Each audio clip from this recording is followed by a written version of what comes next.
It's very powerful. It can help you and make life better. It can hurt you and ruin your life.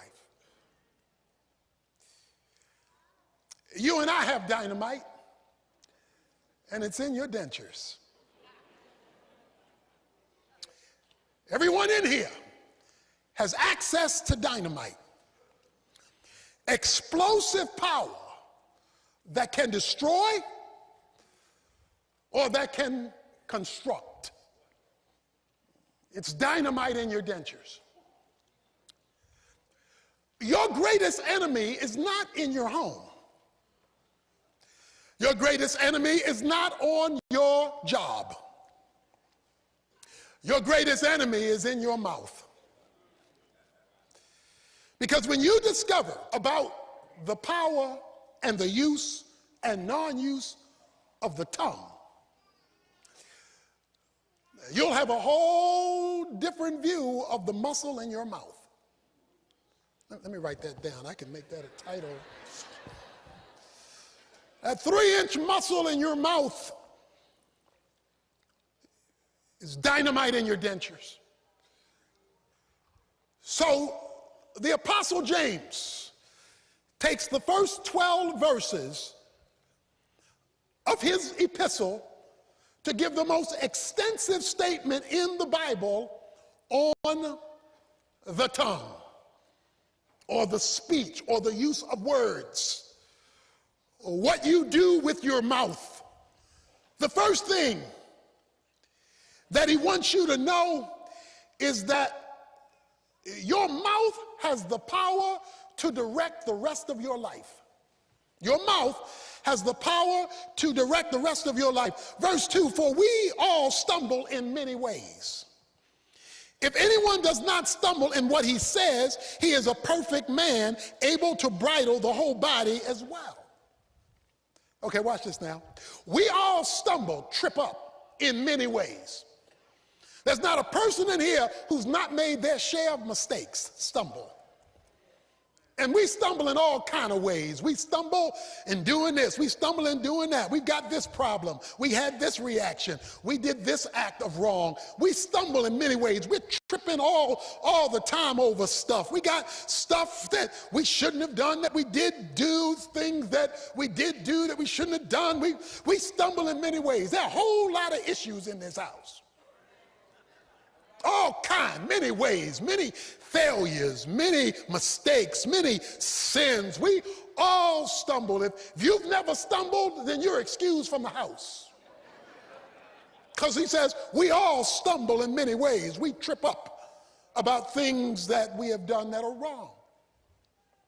But having made this broad statement that we all have failures in our lives, stumbles, he says, but to the person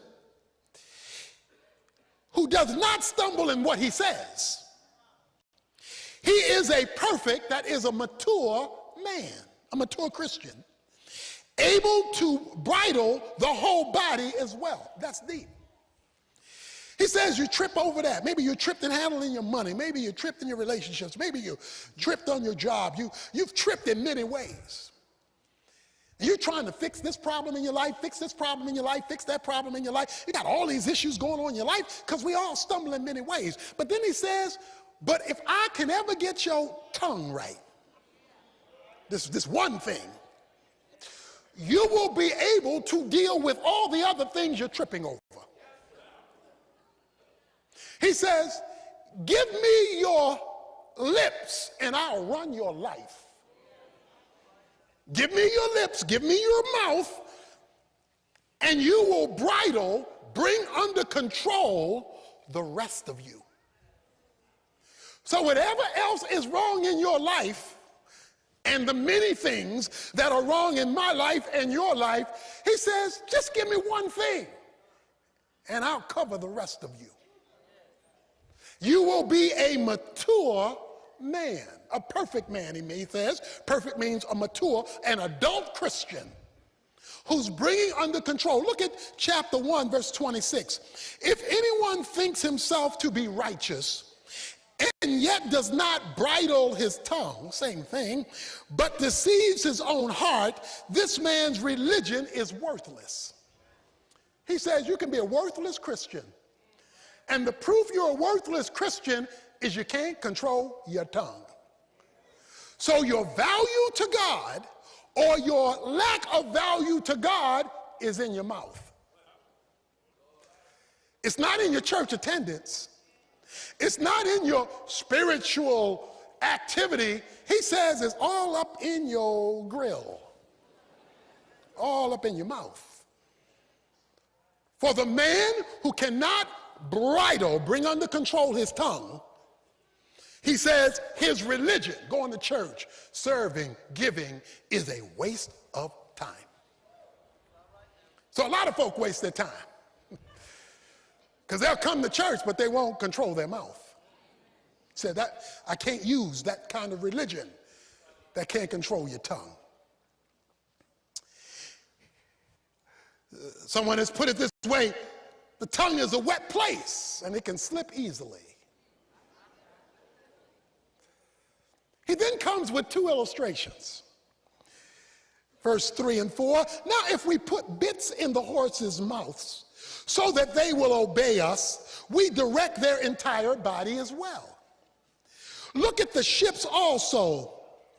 Though they are great and are driven by strong winds, are still directed by a very small rudder wherever the inclination of the pilot desires. What's your point? So also the tongue is a small part of the body, and yet it boasts of great things. Now watch this. He says, if you want to get my point, go horseback riding. He says, when you get on a horse, this 1,500-pound beast, you can move it to the left, you can move it to the right. You can steer 1,500 pounds with a little piece of metal in its mouth. God says, like a person riding a horse that has a bit in its mouth and controls 1,500 pounds, while the rest of you is heavier than the 3-inch piece of muscle in your mouth. The 3-inch piece of muscle in your mouth is so powerful that it will turn whatever other weight you have to carry. Watch this now. The horse is out of control. Have you ever been out of control? Have you ever lost it? Have you been out of control with maybe addictions, out of control with your anger, out of control with situations in your life? You have become out of control. That is, you are unbridled. God says, if you ever learn to use the bit in your mouth, if you ever learn to use the dynamite in your dentures, you will be able to steer the rest of you. Like a person riding a horse can steer that much bigger beast. We have bigger things going in our lives than this little piece of muscle in our mouth. We got problems, we've got finances, we've got families, we've got work, we got all this big stuff. He says, oh, but if I can get that bit right, then that 1,500 pounds that you are carrying can be steered. It can be brought under your control rather than it controlling you. But you got to learn to watch your mouth. He says, take a cruise ship. Take a big ship. His second illustration. He says it's being tossed around by the wind. Now, I know a lot of us have been on cruises. They got cruise ships as big as cities. And when the storm breaks out, comparatively, it's got a little teeny rudder. But that little teeny rudder will steer the ship even though it's subject to the storm. Anybody in here have a storm in your life? Something that's blowing you back and forth, that's whipping you up and down, that's driving you crazy. It is a storm, and you're trying to say, ship, settle down. God is saying, rudder, go to work. He says, the power for your life, to direct your life, like a horse has to be directed to where it needs to go, because a wild horse doesn't know where to go. And a ship without a rudder is just subject to whichever way the wind is blowing. You ever feel your life is just the wind being blown? You're just being blown about. Situations, people, circumstance, it's just blowing you. You this way today, that way tomorrow, because you're just being blown about. That's why. It's because you're not yet bridled. And the bit is not being handled, and therefore things are out of control. Stay with me here. Like a runaway horse, it needs to be brought under control. He goes on to the second point.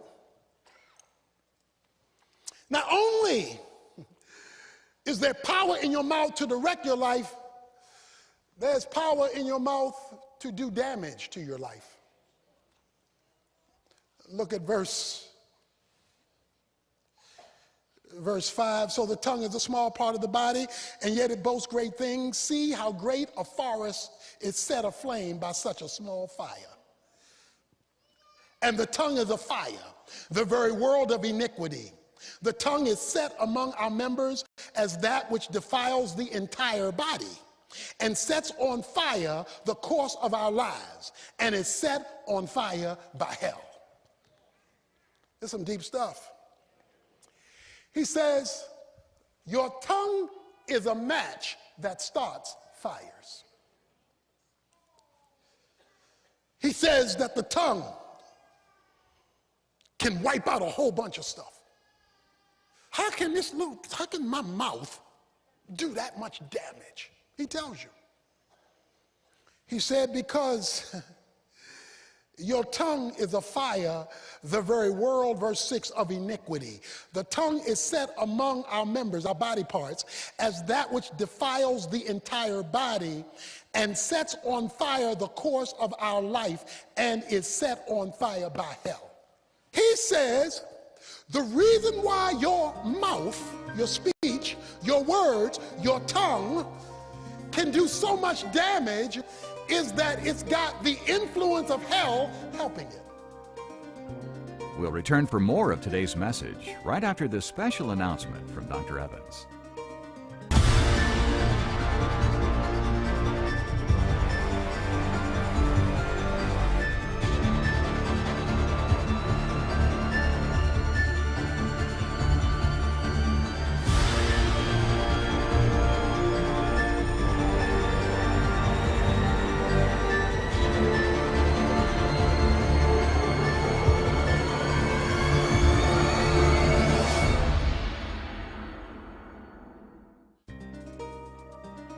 We now return to today's message.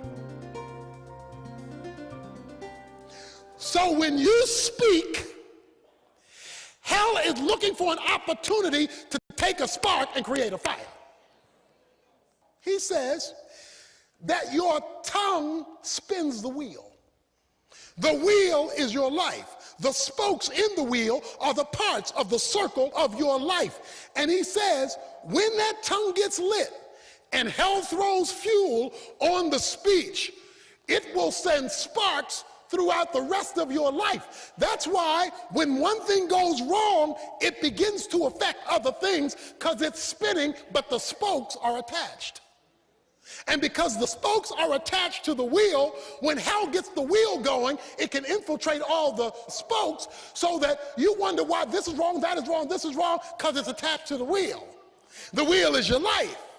Hell is exacerbating the wheel that have been struck when you lit the match with your tongue.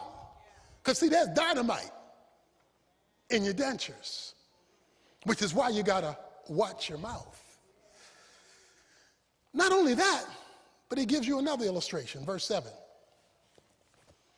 For every species of beasts and birds, of reptiles and creatures of the sea, is tamed and has been tamed by the human race. But no one can tame the tongue. It is a restless evil and full of deadly poison. He's talking about the damage that the tongue can do. Stay with me because he's going to get deep here in a moment. But he said, let me tell you about the tongue. No man can tame it. No man can tame it. How many times have you tried to tame your kids' tongues? He says, no man can tame the tongue. Why? Because it is full of poison. Romans chapter 3 puts it this way.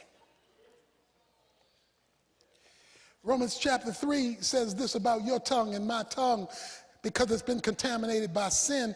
He says in verse 13, their throat is an open grave. With their tongues they keep deceiving. The poison of asp is under their lips, whose mouth is full of cursing and bitterness. But his point here is that this tongue is unruly and it refuses to be tamed. Why does the devil not want you to tame your tongue? Because if he knows you ever stop him from controlling your tongue, he can no longer control the rest of you. See, that's the point. You say, the devil's got me all over here. No, the devil's got the tongue. And you'll see why in a moment. Because he knows if I get your mouth, I got your body, because I got your bit. And whoever owns the bit controls the beast. The beast is your life. I will control the beast if I can control the bit. Give me your mouth and I'll control your addictions. Give me your mouth, I'll control your relationships. Give me your mouth and I will put hell inside of it. Because I'll throw some gasoline on your lips.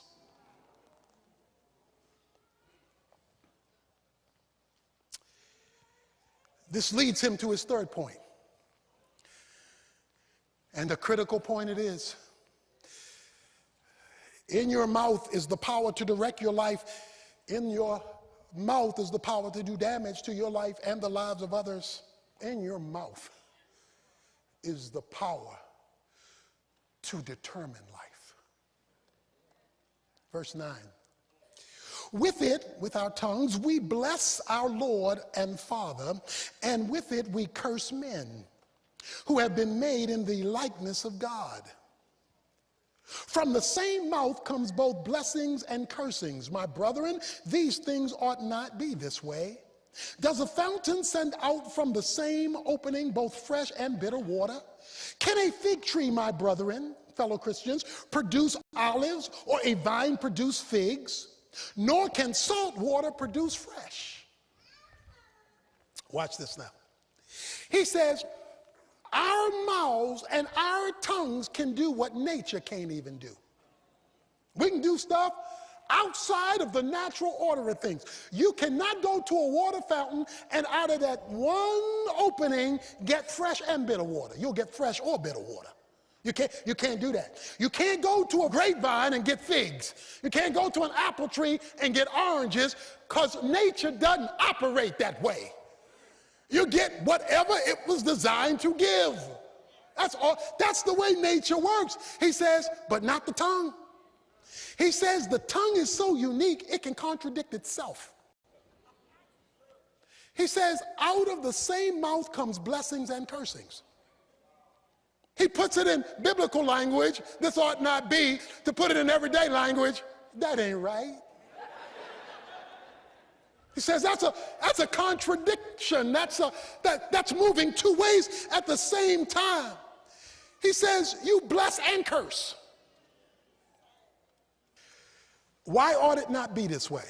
Now here's what you don't want to miss. He says because men are created in the image of God. Now, when God created the world, he spoke. He said, let there be light. He was using his mouth. He said, let there be. When God wanted to explain Jesus to us in John 1:1, he said, in the beginning was the Word. And the Word was with God, and the Word was God. In verse 14, and the Word became flesh. When God wanted to describe Jesus, he talked about speech. The Word. So watch this. God's creative genius is in his speech. When God wanted to do something big, when God wanted to create something out of nothing, ex nihilo, he started talking. When he wanted to teach Adam how to live his life, he gave Adam his word. Why did God give Adam his word? Because Adam was created in the image of God. And since the image of God includes speech, Adam was given speech, something animals are not given. Because animals don't have the image of God. Only mankind does. And so Adam spoke. Oh, but when Slick showed up in the garden, Slick slithered in, he started talking. And he started doing what God did. Why? Because he understood something we don't get. Proverbs 18:21, a scripture we will repeat throughout the series. Proverbs 18:21, life and death is in the power of the tongue. You have the power with your mouth to kill you and other folk. You have the power in your mouth to give life to yourself or other folk, because you are created and men are created in the image of God. And when God speaks, life came. When the devil spoke, Adam and Eve got put out of the garden and death came, because the woman told Adam, Adam reacted and told God, and so you got all this talking going on in the garden. The devil is so good that he can make good sounding speech actually be speech out of hell. So what we're saying is, that's dynamite in your dentures. Satan wants to control your speech because he wants to control your life. But he says, if I get the bit in your mouth, I'll move the beast of your life. Because life and death has a power. And life and death's power is the tongue. If you and I get this straight, the circle of our lives will change. Two frogs were walking one day, and unbeknownst to them, there was a big ditch that they didn't see, and both frogs fell into the ditch, and it was a deep ditch. So they're at the bottom of this ditch. So they figured, we got to jump out of here. We got to jump out of here because it's dangerous down here, and if we don't get out. So they do what frogs do. They started jumping. They started jumping. They started jumping because they want to jump out the ditch. But the ditch was too high. They couldn't jump. They couldn't get that high. But they're trying, but they're getting more tired and more tired and more tired and more tired. But they're not making it. Some other frogs came along and saw their friends in the ditch. And it was clear that they weren't going to make it. So all the frogs gathered around to say goodbye to their friends. Hey, y'all. We're so sorry you're in the ditch. There's nothing we can do. We can't get you out of there. It's too far for you to jump out. So we just came to say goodbye. We love you. And just die easy. Just die easy. Give up and die. Don't hurt yourself more. But we just want to let you know we care about you, but die easy. One frog gave up the ghost. He was too exhausted. He just lay down and fell asleep in death. But the second frog kept jumping, kept jumping, kept jumping, kept jumping. They said, all you're doing is killing yourself. Give up, give up. But he refused. This frog just kept jumping, jumping, jumping until, to the shock of the frogs up top, he literally leaped out of the hole. So his buddies are trying to figure out, how could this be? First of all, you were tired. You've been jumping all this time. It's so deep. How could you do this? So they went up to the frog, finally out of the hole, and they said to him, how could you do this? The frog looked at the group and said, I'm deaf.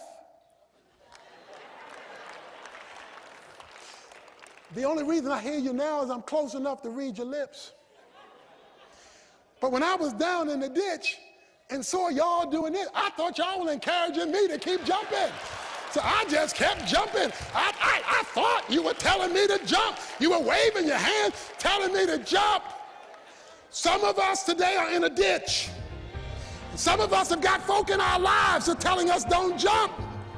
You need to be deaf